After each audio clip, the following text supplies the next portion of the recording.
Tervetuloa taas tänne Leffahullu-podcastin pariin. Tällä kertaa arvostelussa elokuva ehkä yhdestä maailman tunnetuimmasta musikaalista, eli Wickedistä.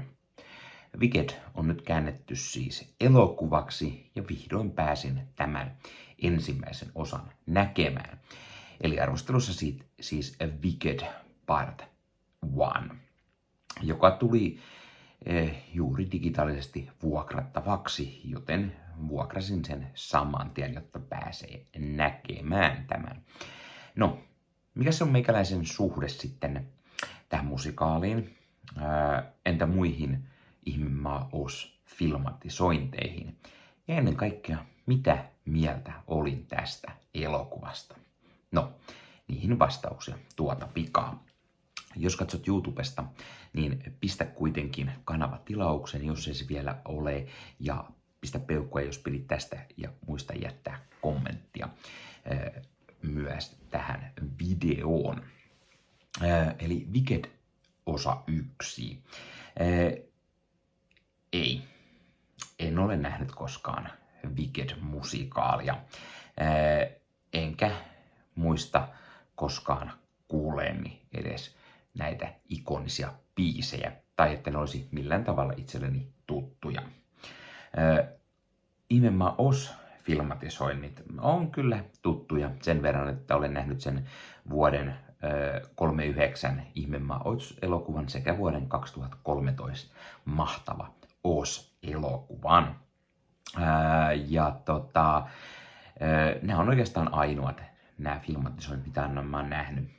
Ihmemaa Oz-filmatisointeja on vuosien saatossa tullut vaikka ja kuinka, mutta en ainakaan usko, että olen niitä koskaan nähnyt.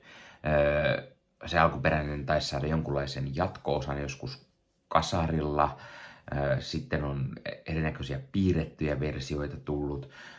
Muppetit on tainnut tehdä Ihmemaa Ozin ja tiesin mitä muuta filmatisointia TVn puolella on tullut kanssa, mutta niitä en ole nähnyt, ellen joskus ohimennen jonkun jakson tai jossain, missä on ollut tähän liittyvää. No, mitä sitten tämä elokuva Wicked? No ensinnäkin tässä on useita hyviä lauluja, jotka jää takulla soimaan päähän. Tämä leffa on siis musikaali, jos joku ei nyt sitä vielä tiennyt. Eli tässä on hyviä biisejä, varsinkin Defying Gravity on biisi, joka jäi soimaan päähän. Ja kuuntelin sitä kyllä useamman kerran heti leffan nähtyäni.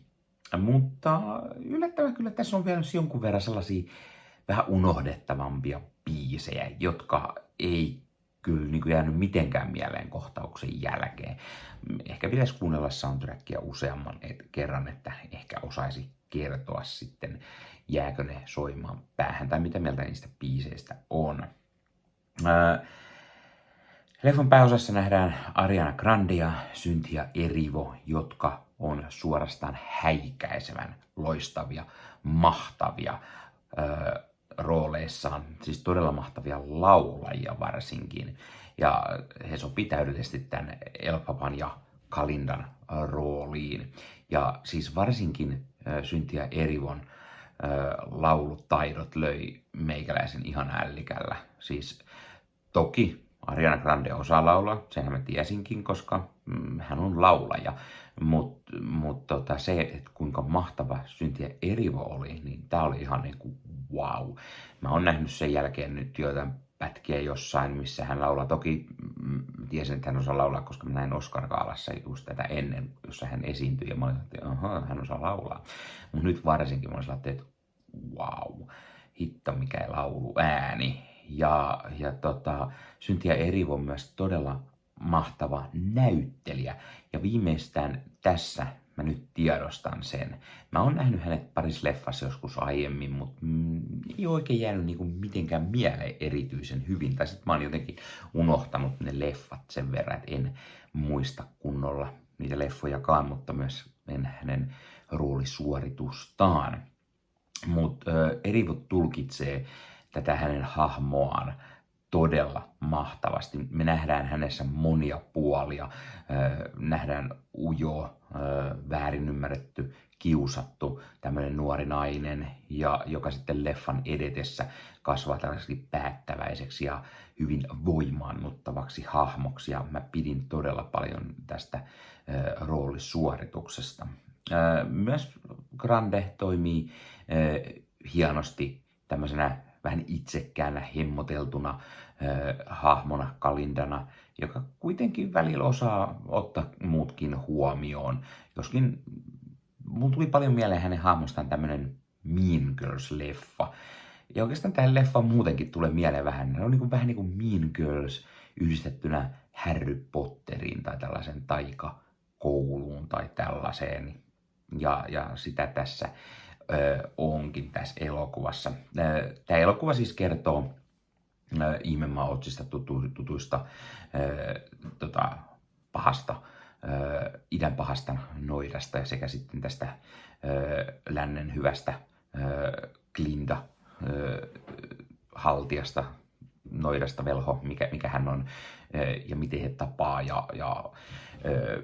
tämä kertoo hyvin sen, että kaikki ei välttämättä ole ihan sitä näyttää, ja onko se pahuus, se sellainen wicked, niin onko se synnynnäistä vai tuleeko se ajan saatossa tai miten, niin tämä kertoo todella mielenkiintoisesti tämän, ja tämä tuo pikkusen uusia twistejä Ihmemaa Oz loreen ja varsin toimivasti toimii. Ja tässä tosiaan nämä päähahmot käy tällaista taikakoulua, Shitsin taikakoulua, mikä siis muistuttaa tosi paljon Potter-leffojen tylypahkaa, ja tästä tuli just sen takia mieleen tämmönen vähän, tai sitten semmonen vähän niinku muutenkin joku Mean Girls tai tämmönen koulu-nuoriso-elokuva. Ei nyt ehkä Breakfast Club, mutta siis vähän sen tyylistä. Erivo ja Granden lisäksi leffassa nähdään muun muassa Jeff Goldblum, joka toimii varsin hienosti Ozin velhona, joskin melko pienessä roolissa häntä nähdään. Michelle Yeoh toimii mahtavasti tämmöisenä taikuuden opettajana tässä Sitsin taikakoulussa. Molemmat on hyviä rooleissa, mutta niinhän molemmat on hyviä näyttelijöitä, se nyt ei tule yllätyksenä. Sitten pitää mainita, että tässä leffassa nähdään myös, tai kuullaan Peter Dinklage, joka on tämmöinen professori Dilamond tuolla Shitsin koulussa. Sitten on Jonathan Bailey, Ethan Slatteria, Marissa Epapania ja jotka on näiden Kalindan koulutovereita. Ja kaikki toimii varsin hyvin tässä leffassa. Ja tässä on tosi hyvä ja kiinnostava se tarina, miten tämä idän ilkeä noita syntyy ja synnytäänkö ilkeäksi ja niin poispäin, niin kuin sanoin jo. Ja on tosi mielenkiintoista. Tämä leffa alkaa niin kuin ensin se, että mihin Ihmemaa Oz elokuva loppuu, mutta sitten hypätään niin kuin alkuun ja näin se tapahtui, näiden hahmojen niin kuin synty tuolla. Ja se on tosi mielenkiintoinen, miten se toimii. Tämä leffa myös käsittelee hyvin tämmöisiä ennakkoluuloja ja millaista on olla erilainen, vaikka niihinkin oltaisiin voitu syventyä ehkä vielä vähän enemmän. Leffan laulut, musiikki on todella hyvää ja puvustus, lavastus toimii mahtavasti sekä erikoistehosteet ja elokuvahan voittikin Oscar-pystiä muistaakseni just puvustuksesta ja lavastuksesta.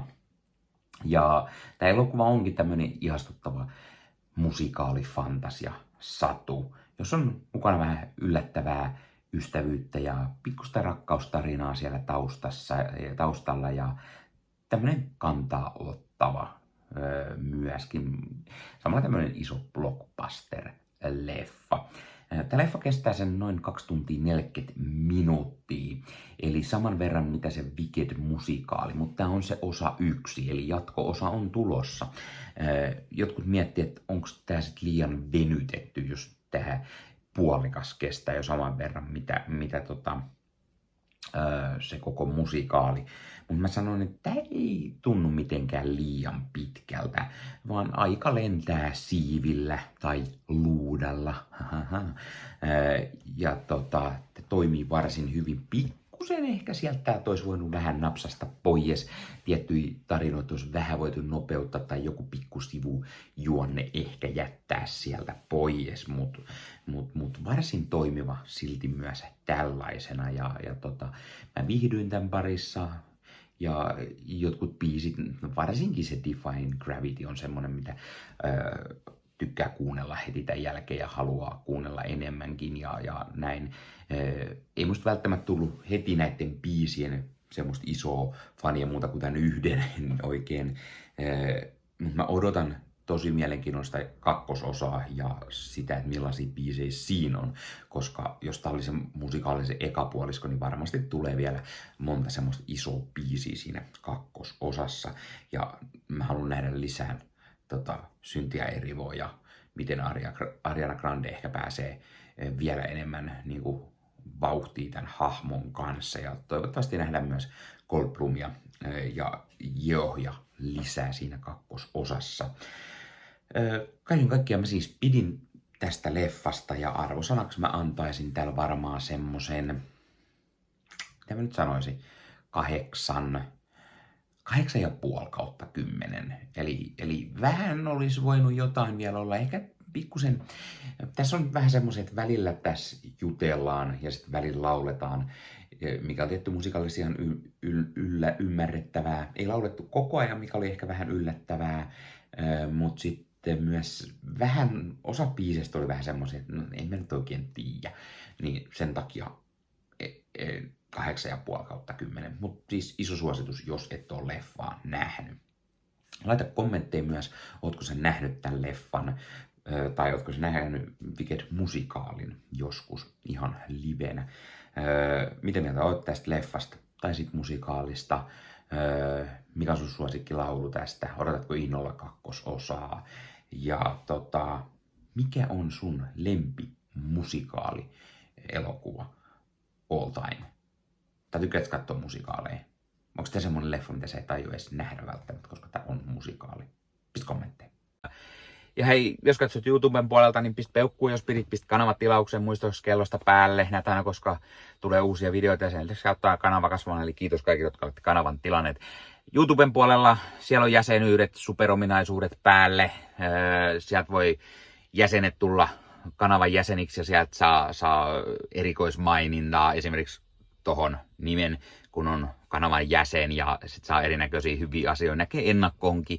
Esimerkiksi tämänkin on nähnyt varmasti jo aikaisemmin, jos on kanavan jäsen, tämän videon sieltä ja muita videoita tulee. Esimerkiksi täällä on paljon täällä leffahuoneessa kaiken näköistä, mistä on tulossa lähiaikoina varmasti video, niin niitäkin näkee sitten ennakkoon, kun on kanavan jäsen. Joskus tulee jopa pelkästään jäsenille tarkoitettuja videoita. Ja sen lisäksi on kaikki korostettuja vastauksia ja tila ja tämmöisiä merkkejä ja muuta kaikki. Kyllä te tiedätte YouTube-juttut. 0,99 € kuussa tai 2,99 € kuussa, niillä saa erinäköisiä asioita, kun tilailee tai on kanavan jäsen. Ja niitä supertykkäyksiä, superkommentteja, kaikkea voi laittaa, niin siitä tulee muutamat 10 sentit sitten tähänkin suuntaan. Eli kiitos kaikille, jotka olette niitä laittaneet. Ottakaa Leffahullu somekanavat haltuun, Instagrami, TikTokki, Facebook-sivusto, jäne.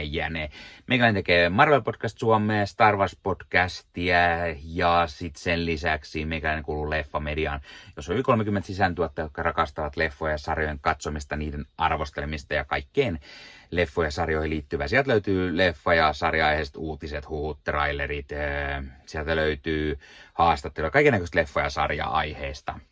No niin, tämä oli Leffahullu podcast tällä kertaa. Ei muuta, ensi kertaa. Se on moro.